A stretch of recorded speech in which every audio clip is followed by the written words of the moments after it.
Welcome again to the participants who have just joined. We are starting in a couple of minutes.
So, ladies and gentlemen, I think we are ready to start. We're just waiting for one more speaker to join us, but I will already introduce to you the speakers that we have here and the procedures, how we will proceed for this webinar. So good afternoon, ladies and gentlemen. Thank you for joining us for this webinar, which is entitled Sanctions Against Belarus, What Effects Should We Expect? It is co-organized by the Geneva Center for Security Policy and the MGIMO University in Russia. It is already the second webinar that we are running together with our Russian partners. My name is Alexander Matas. I'm heading the Effective Governance Cluster at the Geneva Center for Security Policy.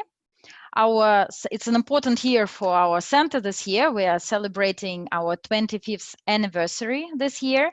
We are an international nonprofit foundation. We're physically based in Geneva, Switzerland. Our foundation council comprises 53 member states, including the 5 permanent members of the United Nations Security Council. The mission of our center is to promote peace and international security and to prepare and transform individuals and organizations so they can create a safer world. We are impartial, independent, and inclusive. The center does that on several parallel tracks through executive education, research, and dialogue activities, including public discussions and closed professional meetings. In addition, we offer innovative fellowship programs for executives in transition. So now I'm coming to the topic of our today's discussion. While the world is entering the second wave of the corona crisis, one could see the rise in protest movements around the world, be it the Black Lives Matter in the United States, the Gilets jaunes in France, or numerous protests against the COVID-19 restrictive measures in many countries around the globe. The protests in Belarus against the results of the presidential elections mobilized large numbers of people, triggering a tough response from the police forces. The West which we can define here as the European Union and the United States, is discussing the imposition of sanctions on the political leadership of the country. And these discussions were held just yesterday at the EU and did not succeed. The effectiveness of sanctions, however, by the effectiveness here, we mean the success in producing a desired result, has always raised many issues. So the objective of this joint webinar is to analyze the effectiveness of sanctions in general, to learn from the experience of the past sanctions imposed by the EU on Belarus, and discover the interconnection between Belarus and Russia on the sanctions issue. To discuss these questions, we gathered today an excellent panel of speakers, and I will introduce them in the order of their presentations. So first one to speak will be Dr. Yulia Nikitina, who is the leading research fellow at the Center for the Post-Soviet Studies at the MGIMO University, and who is also the co-organizer of this event. So Yulia will explain to us the context and the choice of the topic for this presentation. So then we are still waiting for us to join Professor Thomas Birsteker, who is the professor of international relations and political science at the Graduate Institute of International and Development Studies here in Geneva. He will discuss the effectiveness of the targeted and smart sanctions. Then Mr. Yevgeny Preerman, the director of the Minsk Dialogue, will present on the EU sanctions against Belarus. What can we learn from the past experience? And last but not least, Dr. Ekaterina Arapova, director of the Center for the Study of Sanctions Policy at the MGIMO University, will discuss the economic effects of international sanctions, its transmission mechanisms, and new risks from the Russian point of view. The way we will proceed today, each speaker will have 10 minutes for his or her presentation, and we will be strict to keep up on time. After the presentations, we will take your questions, and please be aware that you can ask your questions in the Q&A box, which is at the bottom of your screen. And we plan to end this webinar around 6 p.m. Geneva time. We have large audience today. If I check right now the number, I have 49 attendees of this session. But we also have few participants, as you can see on your screen, who are joining us directly from the university in Moscow. And so I would once again ask the online participants to write their questions in the QA box. And my colleague, Ms. Corinne Bostart, will address them to the speakers at the end. So please don't forget to mention to whom you are addressing your question when you write it. I would like also to attract your attention to the fact that this is a public event and it will be recorded until the Q&A session. Then we will stop recording. The link to the webinar will be available afterwards on our website. So now, without further ado, I would like to give the floor to our first speaker today, Yulia. Thank you for joining us, and the floor is yours. Thank you. So you hear me now, right? Perfect. Thank you, Alexander. Thank you for introducing me. Indeed, that's an event co-organized by the GCSP and MGIMO University, and within MGIMO, I represent the Institute for International Studies. That's a research unit, and we provide expertise for the policymakers. And we have several research centers, and one of our today's speakers, Ekaterina Arapova, represents the Center for Sanctions Policy Expertise. Actually, she created the center. She's the director of this center, and that's quite a new field of study, although that, of course, all you know that sanctions were imposed on Russia in 2014, but still I wouldn't say that there are too many experts who studied them from the purely academic perspective, including the perspective from the international relations. So most of the studies are economic ones, but we're here today to combine different approaches, both the view from the international relations perspective, a domestic perspective, and economic perspective. And of course, the context, this context is very important because not only sanctions against Belarus are discussed with some Western countries, but also some of you might know that sanctions, potential new sanctions against Russia are discussed. And we decided that that's a very topical issue, and we should look at the sanctions from a little bit of different perspective. And by the way, the we in the title of our webinar means kind of different we's. That's a generic term, meaning we representatives of the academic community, we experts in Russia, we experts in Belarus, all of our speakers will have different perspective. Professor Bersteker will hopefully talk about the perspective from the view of international organizations. Generally, experts tend to analyze sanctions either from the global level or national level, the outcome for the national economy. We believe that regional level is somehow missing from this analysis. The consequences of sanctions imposed on one country to its neighbors. Yet another level which is missing is the perspective of the citizens, ordinary people. Of course, all the studies about smart sanctions, targeted sanctions do take that into account, but we have to have in mind the specificities of non-Western economic systems. And we plan to talk about that today. So I'll stop here well, hopefully we can move on.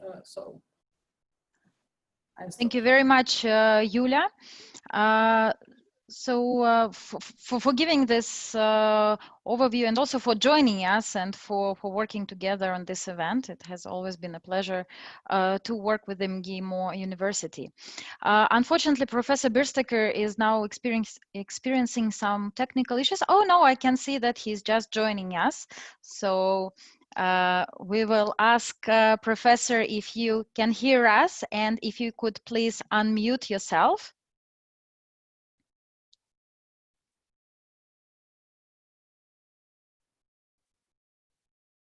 So that we can hear you. I'm here now. I apologize for the delay. Can you shut that one? Okay, thanks. You're perfectly on time. Thank you very much for joining us for your session. So you will have 10 minutes now for your remarks, and thank you very much for joining us. Please, the floor is yours. Okay, thank you very much. I apologize for the technical delays that I had at the outset. I'm just finishing a large lecture course at the Institute and got delayed after class. What I'm pausing for at the moment is I'm trying to find my PowerPoint since I did prepare some slides. So if you could bear with me for a moment and I will come up with the slides. I have them here in a moment. Again, apologies for this technical delay. I will share my screen if I can. And it doesn't appear to be here. So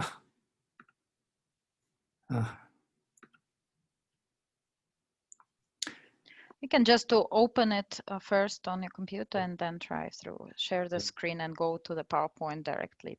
It should be able to show you. I don't, here it is. Now I do see it. It is now ready. Let me. In these days of reliance on the technology, you would think we would have this down more, but I apologize again for this. I've got it on my screen, but I don't seem to be able to send it up on Zoom at the moment.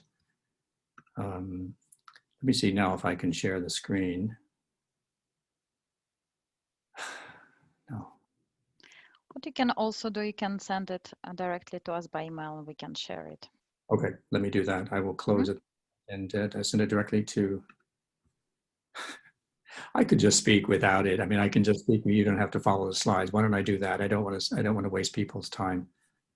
Excellent. Thank you.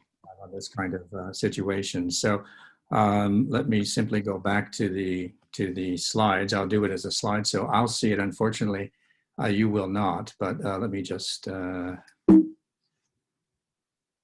proceed. So you can see me now visually. Is that true? Yes, we can see you and hear you perfectly. Thank you. With no more apologies, and move on to things.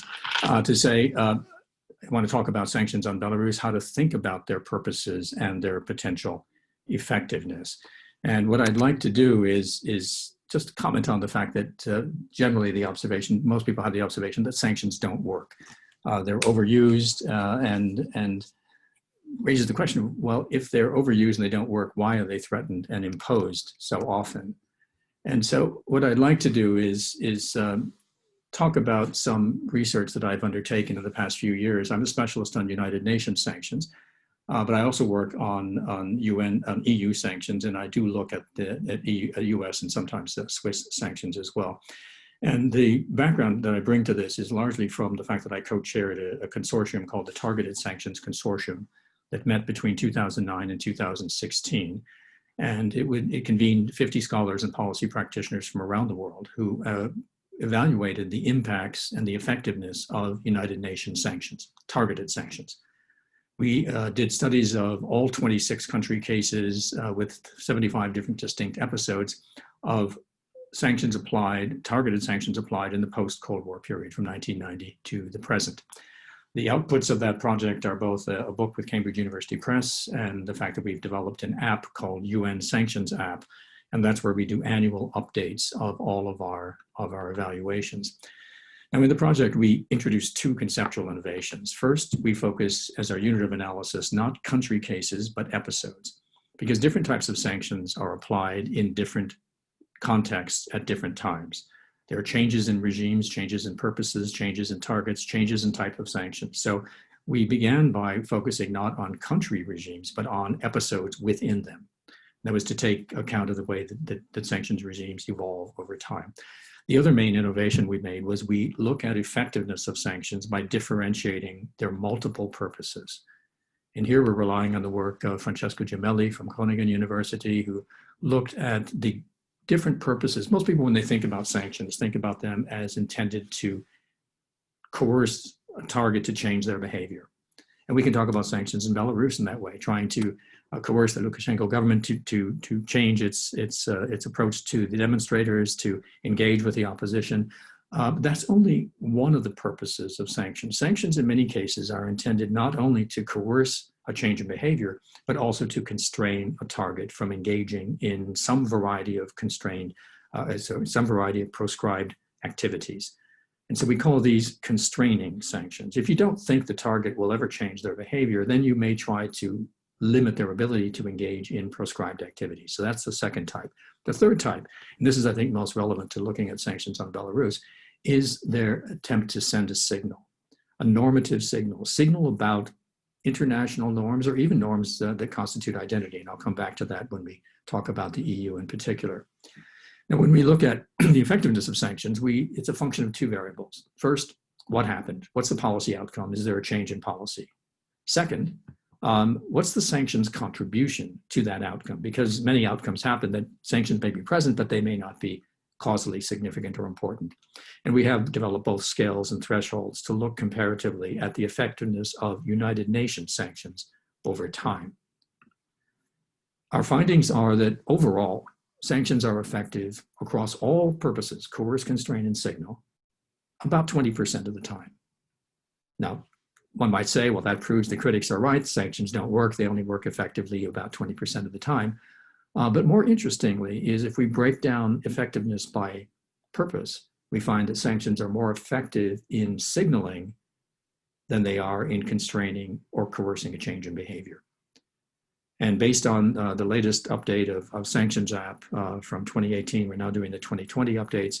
From 2018, we found that the effectiveness in coercion was only 10% of the time. It's very hard to change behavior, but in constraining, about a quarter of the time. they were effective. These are UN sanctions again. And with regard to signaling, almost 30% of the time. So when we differentiate effectiveness by type and purpose, and I think it's useful to introduce this into any analysis of the potential of sanctions and their effectiveness, we see this kind of variation. Now, why impose sanctions, one might ask? If they're so ineffective, why are they so frequently employed? And I'd just like to put this in general context to say that sanctions are never the only policy instrument being applied. We found in our research that there are always simultaneously other policy tools being utilized by governments, by multilateral global organizations like the UN, or by regional organizations like the EU. Typically, sanctions are applied in the midst of strong diplomatic overtures and activities like the Minsk process. Mediation and negotiations, more like the Minsk process in this case. Occasionally with threats of force or even the use of force, but obviously not in this particular context. And the reason sanctions are employed is because they're obviously preferable to some of the alternatives, particularly the use of force.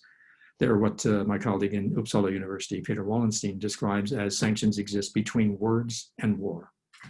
They're stronger than words because they impose costs on both the target and the sender, but they're obviously far short of, and it should not be equated with instruments of warfare. And the other point is, not only are they preferable to the alternatives, but sometimes they're effective, particularly when your goal is to send a signal. Now, we've done analysis of, there are many, many types of sanctions, and the UN has employed over 70 different types of targeted sanctions measures over the last 25 years. Sanctions we define as restrictive measures applied for political purposes.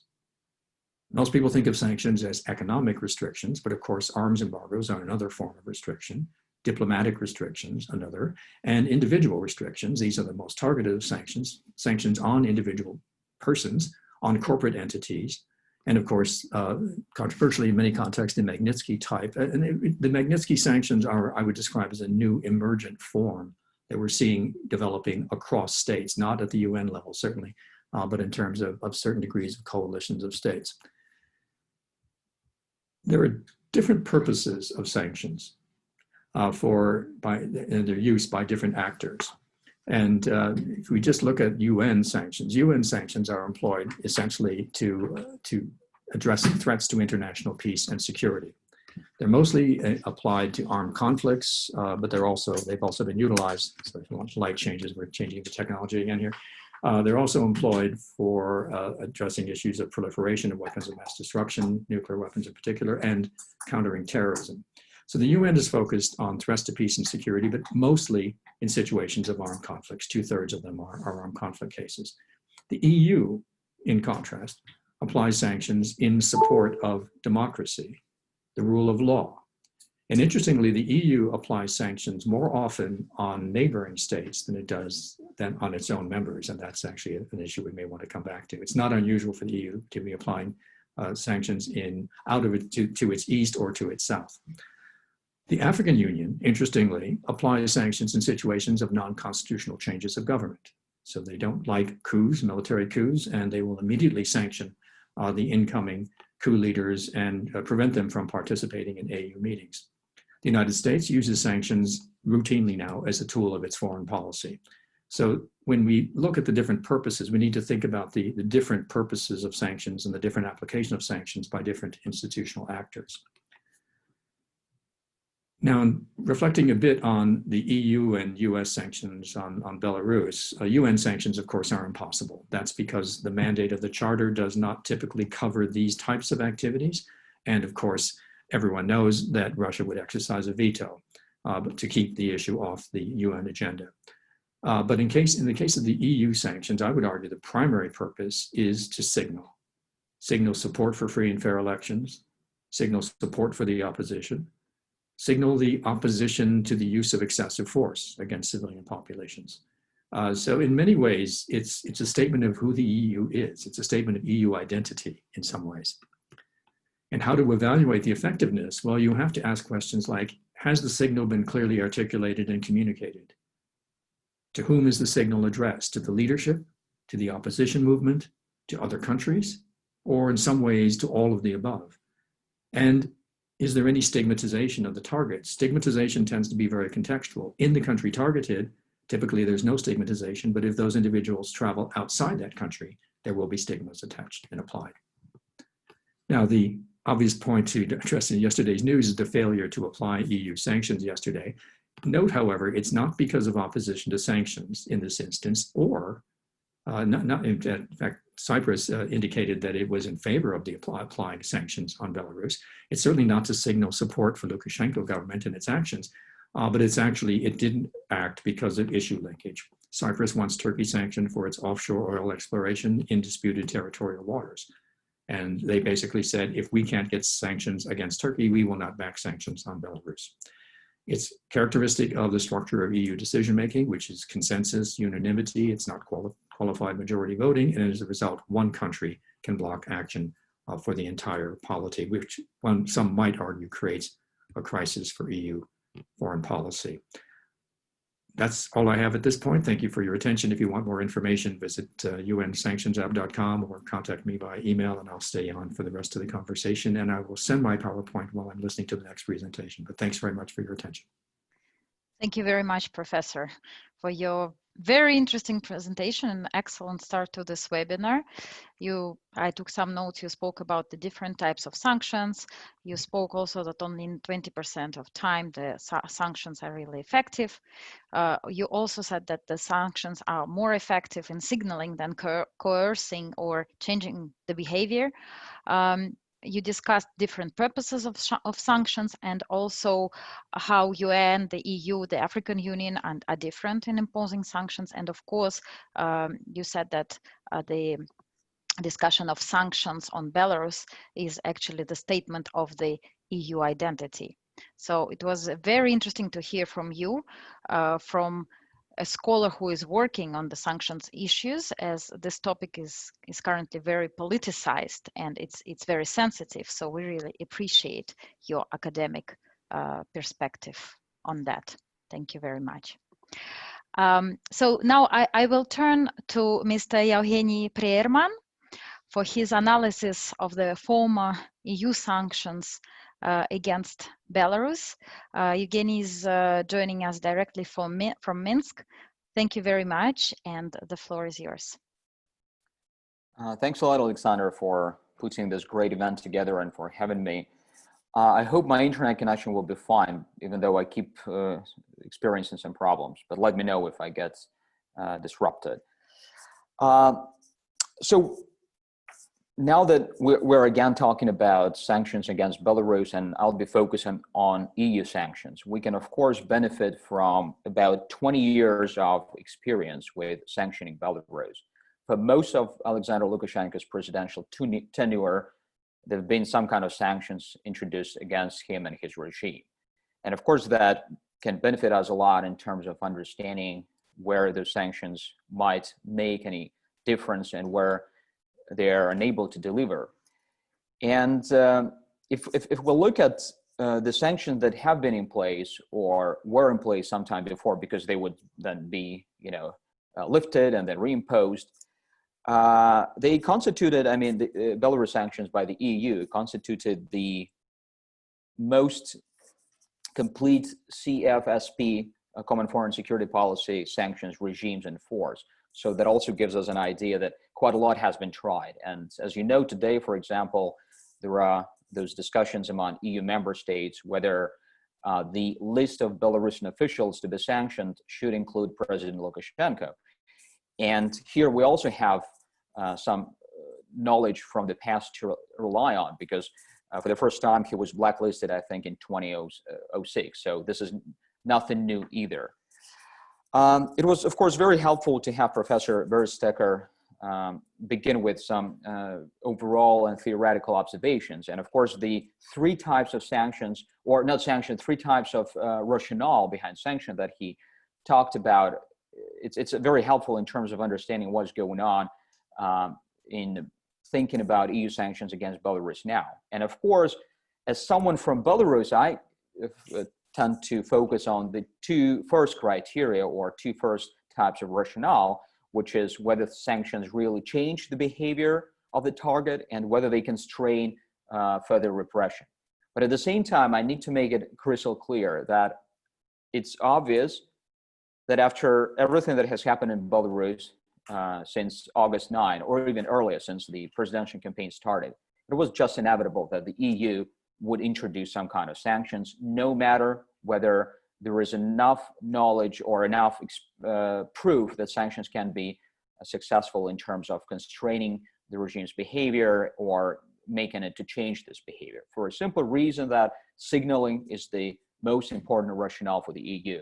And to put it into a slightly different language, not academic, I recently had a discussion with a very high-level European diplomat who basically explained it all. He said, if we do not introduce sanctions right now, even though we understand they are not going to deliver, we'll look like idiots in the eyes of our own publics. And of course, it explains us all about this rationale by the EU. And I think it's legitimate. Every sender decides for itself what kind of rationale it wants to promote and what kind of rationale it is governed by.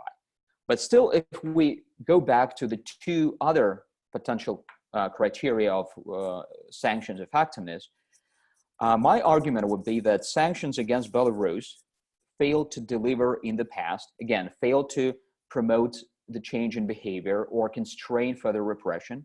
And it is very unlikely they will make any difference now that a new package of sanctions is being discussed and will inevitably be introduced.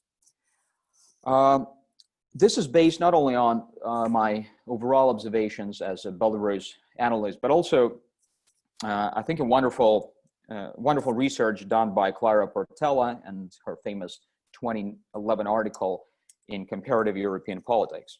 So I will draw on that a little bit as well.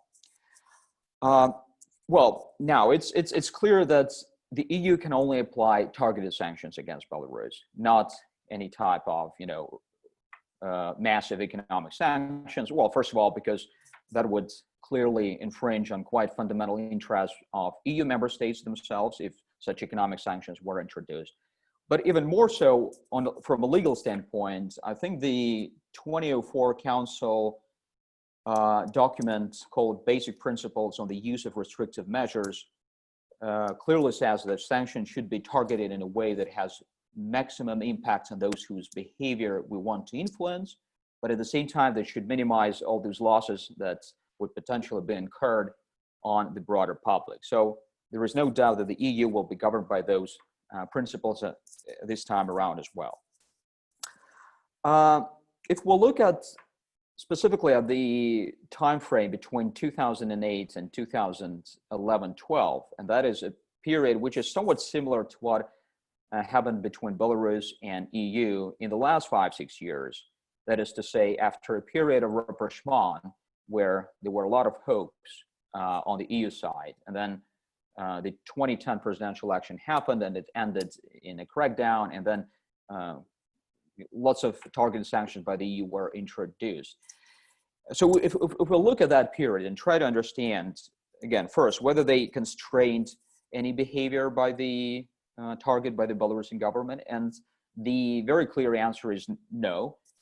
And I would even add to this that the effect was quite opposite. If we look at what was going on inside Belarus in 2011 and 2012, during the most immediate period after the sanctions were introduced, we can clearly see that the level of repression was going up, and going up very significantly. And from some, let's say, discussions or interviews I did on this with Belarus officials and Belarus analysts, it is easy to conclude that a lot of people inside the system would use the very fact that sanctions have been introduced by the EU to basically push for more repression inside the system, saying that, okay, we need to either demonstrate to those guys that they should not be pressurizing us, and the only way we can do that from this point of view, or their point of view, is to increase the level of repression, or just to say that, look, now we're not really, in any normalized relations with the EU, so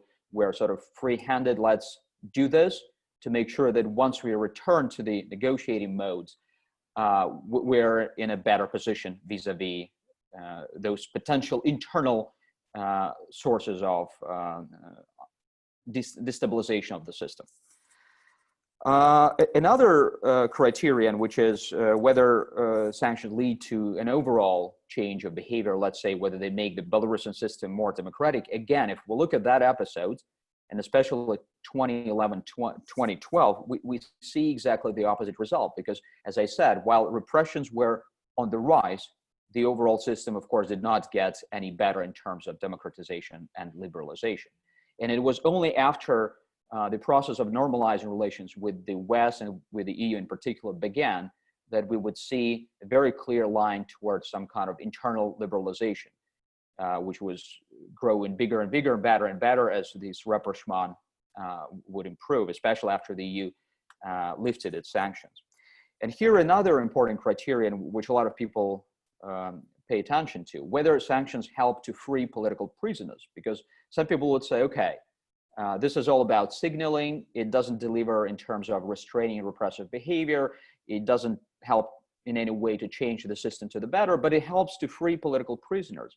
But again, the empirical evidence we have, especially from those years, shows that it doesn't work either. And quite the opposite. Also, some conversations I had with people who were sort of somehow related to decision-making on those issues would say that the arguments by hardliners would be exactly the same. So we need to demonstrate to those senders of sanctions that they should not treat us like this in the future. And that's why we need to make sure that the political prisoners stay behind bars as long as possible. And if you look at some most prominent cases of political prisoners in Belarus, for instance, the 2010 presidential candidate Nikolai Statkevich, so he served more than 5 years in prison before he was released. He was indeed released before the EU lifted its sanctions, but and this is an important argument I want to make now. It looks like that it is not the EU conditionality, which is related to sanctions, that really makes a difference or sort of stimulates the target or the Belarusian government, more specifically in this case, to change behavior, but the needs of the Belarusian government to start normalizing relations with the EU. Again, it's a little bit tricky with all these things present, but not only my observations, but again, the work by Clara Portela, which I referred to, shows that it's only once the government feels, for some reason, the need to normalize relation with the EU, then this process of concessions begins. And sanctions then, of course, become some kind of a key item on agenda. That's what negotiators on both sides talk about, and that's the concessions that the Belarusian government tries to show to its counterparts on the EU side. But we don't really find any empirical proof that sanctions as such worked as a source of changing the behavior. And very lastly, two sort of more theoretical observations, which I think we can draw based on the empirical case of EU sanctions in Belarus. Sanctions are obviously much less likely to work if the target enjoys international support. And in the case of Belarus, it was the case back in 2011 to 12, and this is exactly the case right now. The country is backed by Russia. Now, Russia has expressed full support and readiness even to help with, some law enforcement agents or officers, and all that has to do with existing bilateral and multilateral agreements between Belarus and Russia in security assistance. So there is very clear international help there, plus the economic dimension. Russia also demonstrates readiness to help financially. And the second sort of, again, theoretical observation from the Belarusian case in past years is that when we are already in this realm of sanctions and they have been introduced, it is important to have a management system for sanctions. Whether the sender can very quickly reciprocate to concessions by the target, in the end does make a difference in terms of getting to a more normalized relations as soon as possible, and in terms of making sure that the target liberalizes at least some parts of its internal political domain quicker. And I think I'll stop at this. Thank you very much, Evgeny. It was another excellent presentation. So you said that the 20 years experience of EU sanctions on Belarus failed to deliver a change in behavior, and they are unlikely to succeed now. And given your analysis of the past sanctions, the level of repression in the country has actually gone up and even provoked a high level of repression within the system. It also didn't help to free the political prisoners. And it's only when there is the need to normalize the relations with the EU which can push the government to make concessions. And at the end, you also spoke about the Russian support to Belarus, and I'm really looking forward now to hear more about the Russian position from our next speaker. So again, you had a very challenging task today to provide a balanced and fair analysis. So thank you very much for finding time and joining us today from Minsk directly. And I'm sure that you will be receiving a lot of questions today, given the importance of this topic. And now I would like to hear from Dr. Ekaterina Arapova, who will present to us on the Russian perspective. Thank you very much, Ekaterina, for being with us. Thank you very much, Alexandra. Thank you very much, colleagues, Professor Bersteker, Evgeny. Thanks a lot for your insights, for your excellent presentations, which were really very interesting and thought-provoking. And just before I start, let me share my screen, just a couple of slides, which will illustrate some key points of my presentation. Can you see the slides? Yes, we can see that. If you can put it full screen, please. So, yep, excellent. That's it, I suppose. It yep. works. So just to start, I suppose that it's very important to consider any sanction case, and including the case of Belarus, in the global context, amid the contemporary challenges and some new trends in global sanction environment, which we actually observe today. So when we are talking about the Belarusian case, a sanction case, we can classify it as the case of the so-called smart sanctions. And theoretically, the sanctions which are discussed today around the Belarusian case are potentially designed to hurt allied supporters of the targeted regime while imposing minimal hardship on the mass public. So this is in theory. But actually, when we analyze every particular sanction case, I suppose we should raise two very important questions. The first question concerning the phenomenon of smart sanctions, whether smart sanctions are really smart.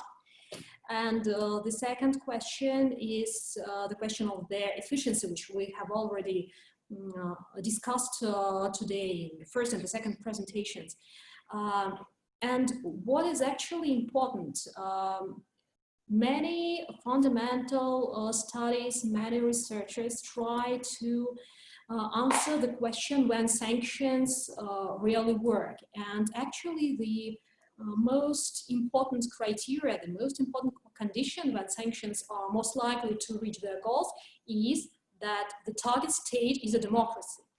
But actually the contradiction here is lies in the fact that in about 80% of cases, and we see this today, the 80% of cases, these sanctions are imposed against the so-called non-democratic states.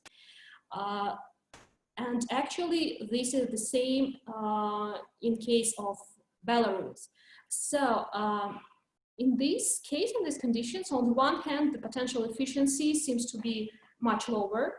And on the other hand, when we're talking about the smart nature of the sanctions, in such countries, the so-called non-democratic states, the share of public sector can be very large, and this applies both to the share of in national output, the share in employment and the structure of employment, in the tax revenues as well. And so in this case, the introduction of smart sanctions against the state and against the alliance supporters can be accompanied with a rather strong impact on the broad masses and entrepreneurs, including small and medium enterprises, through various transmission mechanisms, through the system of social payments, through the employment in the public sectors. The taxation mechanisms just let me illustrate this transmission mechanisms of the economic sanctions. So actually the transmission mechanisms are the same in case of comprehensive sanctions imposed on states or sectors, or in case of individual sanctions imposed on just individuals or corporations. So what we actually see, what's going on in this sanction circle, all types of economic sanctions, trade embargoes, technological bans, or financial restrictions affect the markets in two different ways. First of all, they lead to the product deficits, which leads to the rising prices, to lowering quality of products, and poorer structure of consumption. And these are actually negative welfare effects. And these are really the effects on the broad mass, on the broad population in the country which is under sanctions. And on the other hand, all these types of economic sanctions affect financial sustainability of the corporations within the sector or individual corporations in case of targeted sanctions. And so what we actually see, on the one hand, lowering financial sustainability leads to the mass layoffs and this rises unemployment. And on the other hand, this leads to the lowering tax revenues to the state budget and increases the pressure on state finances, raises fiscal deficits, leads to the restrictive fiscal policy, and lowering social security and limitation of the social programs, social security programs. And this is actually the same about sanctions on public debts. It's also the influence on the fiscal policy on fiscal deficit. And what I want to say, to stress here, so actually the transmission mechanisms are the same, both in the case of comprehensive sanctions or individual ones. Everything depends on the scale of this individual, on the scale of the corporation. The larger the corporation, the larger the potential effect. And similarly, the impact of smart sanctions depends significantly on the structure of the sectors. So the effect can be different in different sectors, in different branches of the economy. In case of monopoly or on the oligopolistic market, the detrimental effects are can be potentially significantly higher than in the market of monopolistic competition. So we cannot say that individual sanctions are really smart ones and they don't lead to negative effects on the broad mass, on the broad population of the country which is under sanctions. And another very important trend which we observe today is a rapid spread of the so-called secondary sanction. It's a rather new phenomenon, but it's very important because the wide and rapid spread of secondary sanction produces growing uncertainty, unpredictability of the business environment, and new business risks. On the one hand, sanctions are gradually turning into the tool of unfair competition, and actually the US-China trade deal is a vivid example of such a situation because of the China's obligation to increase purchases of agricultural products from the United States of America. So the agricultural producers in a number of countries suffered from losing their potential export revenues. These were primarily from farmers from Australia, New Zealand, Canada, from Brazil, from France, and from some Asian neighbors of China, such as India, Vietnam, Thailand. But what's even more important, today we observe the cases of confiscations of cargoes going to countries under sanctions or to the individuals who are under sanctions.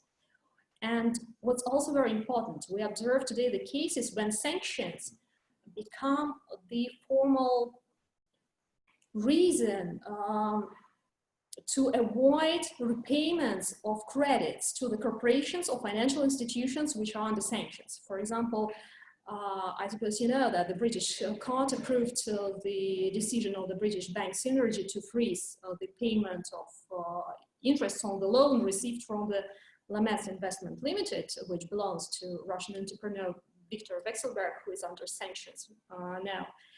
And the reason was the US sanctions for any interaction with any market actor which is under sanctions. So actually this seems to be a very important and very frightening trend in the Western case law. And what I want to stress, I would like to focus on the fact that the rapid spread of secondary sanction stimulates the phenomenon which I personally call the sanction bubbles, which means that there is a gap between the company's real operational activity and the sanction risks associated with its participation in various value-added chains. And just to illustrate the phenomenon of these bubbles, I want to illustrate it on the slide. So actually, the secondary sanctions create three main levels, how they influence the market actors. The first, any corporation, if it's a rather large corporation, can have a system of its subsidiaries and associated companies.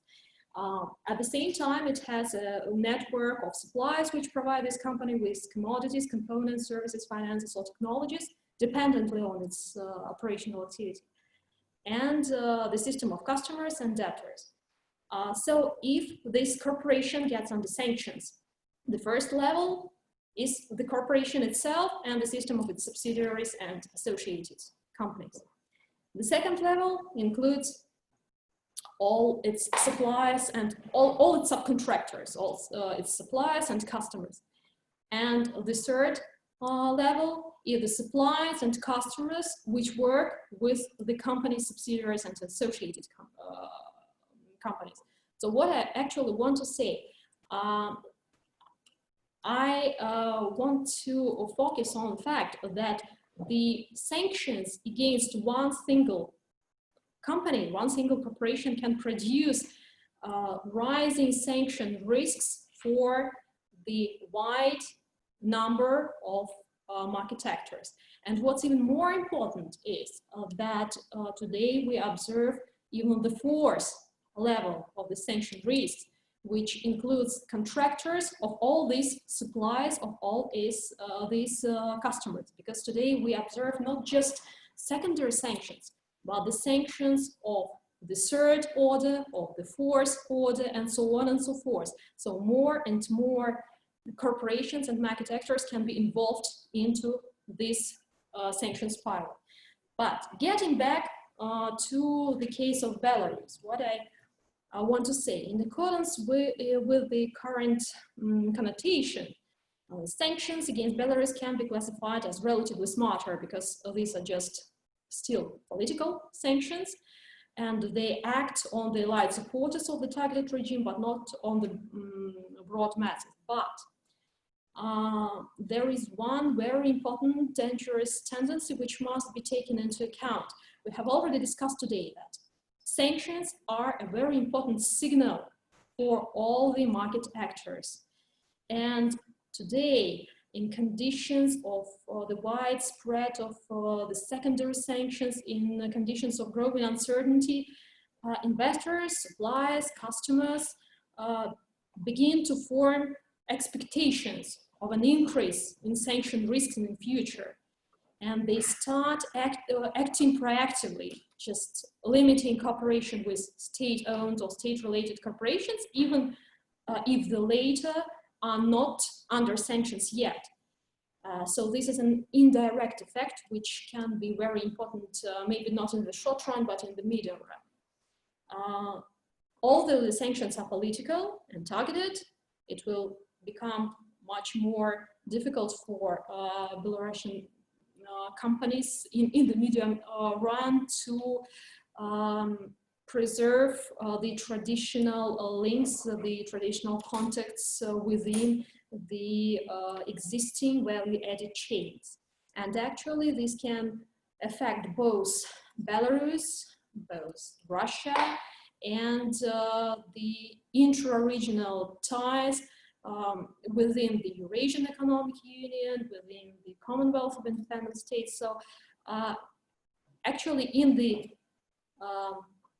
medium run, the negative expectations of future risks can have very substantial economic effects on the whole regional architecture.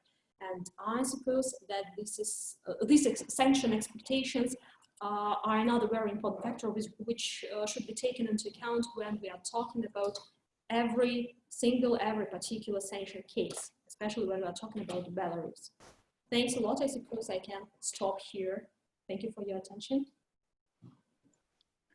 Thank you very much, Yekaterina. Very comprehensive presentation.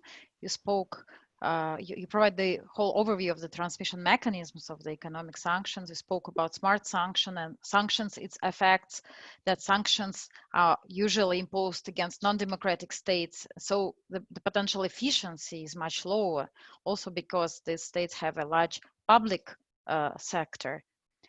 You also spoke in this context that sanctions depend on the structure of the economy. You discussed the secondary sanctions and provided a very interesting example of secondary sanctions on the Russian business. And finally, the idea about the negative expectations of future risks that can have a negative impact and rollover for the whole region. Thank you very much for this. I think that we learned a lot from all these three presentations. Before we proceed with the questions, and I remind our online audience to ask their questions in the Q&A box and in the bottom of their screen, I would like to use my right as a moderator and ask the first question, which for me would be very interesting. We saw that the effects of the sanctions rarely achieve the desired outcome, and we started with Professor Birsteke, who said about 20% of time. So my question would go to Yulia. If Yulia can give us from the Russian perspective, which other instruments can be used effectively by the international community to bring a state to cooperation and to compliance with international norms and regulations? Thank you for the question, Alexandra. Indeed, that's a great question. And you can tell me, okay, you're from Russia, you might be biased. And when you discuss sanctions, and you say, oh, okay, of course, no sanctions from anyone, let's just discuss it. Yeah, well, but I will give you some arguments to support this position. So generally, as I see the situation, the goal of sanctions, the political goal of sanctions has an assumption which is normal for democracies, like if some politicians somewhere in Belarus, be it in Belarus or in Iran or in Russia, if according to some Western countries they're doing something wrong, then they need to go, they need to resign. And that's a democratic way of dealing with such issues. So if politicians do something that the citizens, the society believes to be wrong, the only way is to acknowledge that and just leave. In countries with a different political culture, like the ones that we have in Russia and Belarus, it doesn't work that way, fortunately or unfortunately, depending on your view. And that's a more complex issue because I would say that here we need to discuss not so much like, and the next step would be not so much to discuss effectiveness of sanctions, but the processes of social transit. So in the 90s, say, the processes of social changes, democratic transit were popular topics in Russia. We had a special subfield of political science, transitology. And here at MGIMO, we taught this transitology. Now no one teaches transitology, by the way. Yeah, and what I mean, that probably that's the next step that we need to take to think academically and politically about such transit, not by way of sanctions, you need to go, not by way of revolutions, but yeah, that should be a dialogue, but a dialogue with an idea, based on the idea of transitional justice probably, and then again, not in the Western understanding, but we have to have a wider debate on the issues of transitional justice in order to understand how to move all the social processes within societies and move them from within and not from without. So my academic recommendation, as a usual recommendation from all academics, is to have a larger dialogue on that in order to understand it not from the purely political perspective, but also from the academic and from the perspective of societies. Because now we see Lukashenko on the one side and the opposition movement in Belarus on the other side, and they're too far from each other. We need to move them closer to each other, and how to fill that gap. That's the next question that we need to discuss, I believe. Thank you. Thank you very much, Yulia. If any other speaker would like, panelist would like to react on that, or any issues discussed by your colleagues, please just unmute yourself and take the floor. Professor Birsteker, I can see your hand. Thank you. I just thanks to both of the other speakers. First to our colleague from Minsk, I was very interested in the analysis of looking at how concessions could be linked to a return to bilateral talks. And it triggered in my mind some research that I've been doing with colleagues at the UN University on the relationships between sanctions and mediation and negotiations. And although they're different instruments, they're often applied at the same time. Sometimes they're in contradiction with each other, but other times they're complementary. And just 2 weeks ago, I gave a keynote to the Ministry of Unification in Seoul, South Korea, on how sanctions relief could be used to trigger a breakthrough in the deadlock negotiations on North Korea's nuclear program, the DPRK's nuclear program.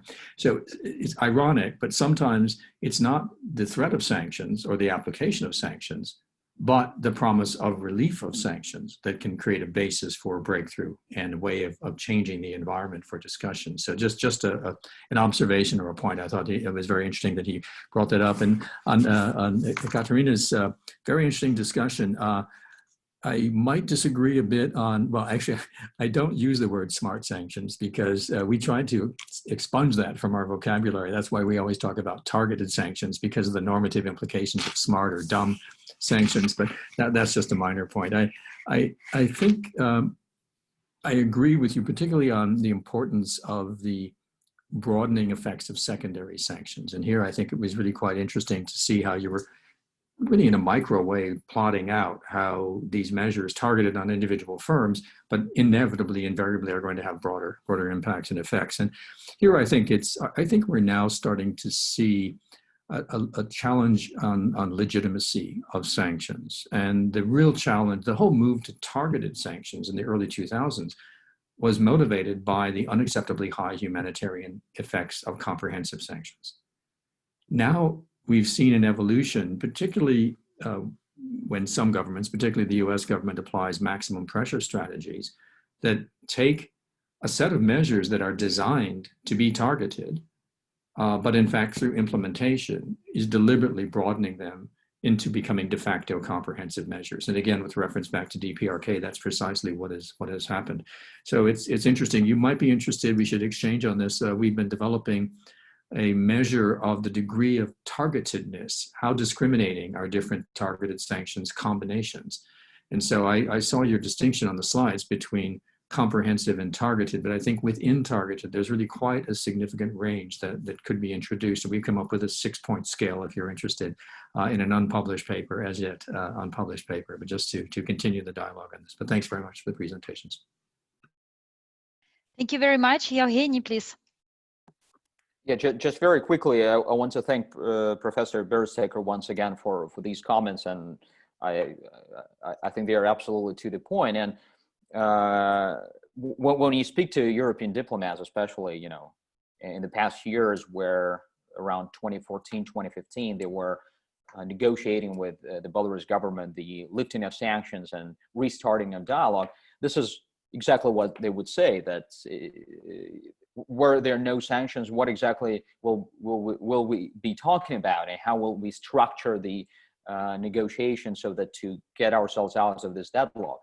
But at the same time, I mean, I think we still need to keep in mind that besides this instrumental potential that sanctions have, before the moment for negotiations arrives, there are also quite a few unintended consequences that they might produce. And I already spoke about a few of them, like that they give hardliners within the system, within the regime, an additional argument to basically double down on some of those repressions and on making sure that they keep political prisoners longer, so that to do their own signaling to potential centers of sanctions in the future. But they also, in the case of Belarus-EU relations, clearly undermines throughout the last 2 decades European leverage over Belarus, because of sanctions, even though most of them were targeted and personalized sanctions, they still would have all those economic spillover effects, which we already discussed here, and our colleagues from Moscow spoke about.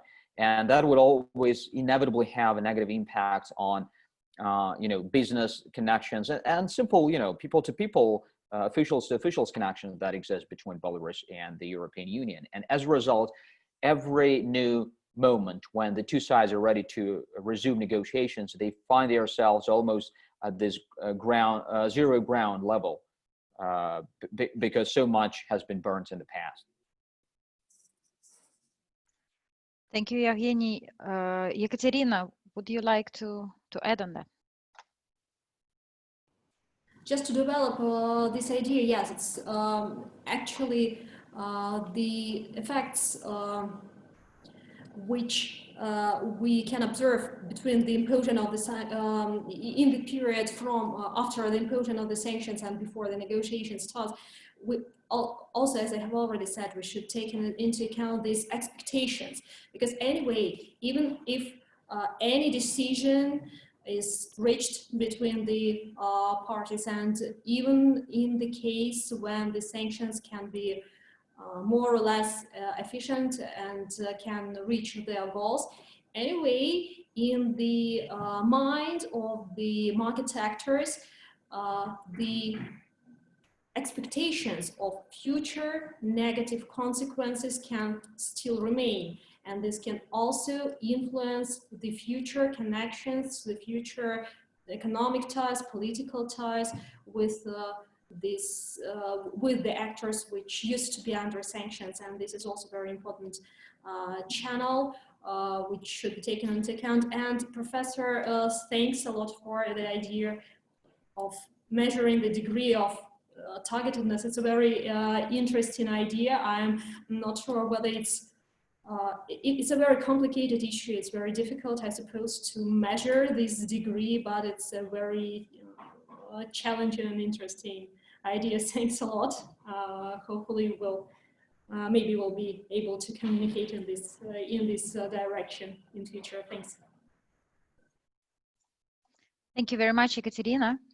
I suggest now that we go directly to the questions. I can see that we have received already 3 of them. So if I will give the floor right away to Corinne for reading them for you. I just see the question from George. Could you please specify to whom you address your question, the last 3rd question, that we can address it to the speaker? Thank you very much. Corinne, the floor is yours. Hello and welcome everybody. So the first question goes to Professor Bersteker. You spoke a lot about the effects of sanctions, but little about the impact they have on the civilian population. How do we guarantee that sanctions hit the right people and not the civilians?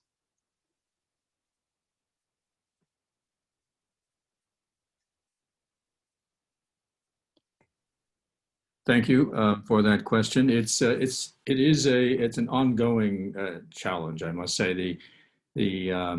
In design of sanctions, I've been working in this domain now for about 20 years, and so we need to go back and remember why the instrument of targeted sanctions was developed in the first place. I had the privilege of participating in the Interlaken process, the Bonn-Berlin process, the Stockholm process, that all were exploratory attempts amongst the transnational policy network to try to come up with instruments that could be used. They are instruments of coercion, but also of normative signaling that could be used that would not have negative impacts on civilian populations. And I think the real challenge today, and that's why I said it's a real challenge of how legitimate the measures are when they're applied, is the challenge of keeping targeted sanctions